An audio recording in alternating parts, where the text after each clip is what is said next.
গুম প্রতিরোধ ও প্রতিকার আইন ২০২৬-এর খসড়ায় নীতিগত ও চূড়ান্ত অনুমোদন দিয়েছে মন্ত্রিসভা।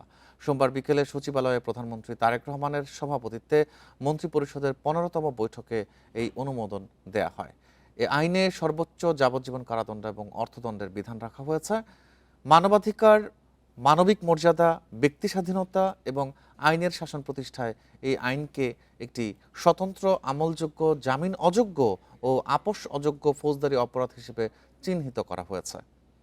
পাশাপাশি ভুক্তভোগীদের জন্য সরকারি আইনগত সহায়তা, চিকিৎসা, পুনর্বাসন ও ক্ষতিপূরণ তহবিল গঠন এবং দণ্ডিত ব্যক্তির সম্পত্তি থেকে ক্ষতিপূরণ আদায়ের ব্যবস্থা রাখা হয়েছে। তা সম্ভব না হলে রাষ্ট্র কর্তৃক ক্ষতিপূরণ দেওয়ার বিধান যুক্ত করা হয়েছে।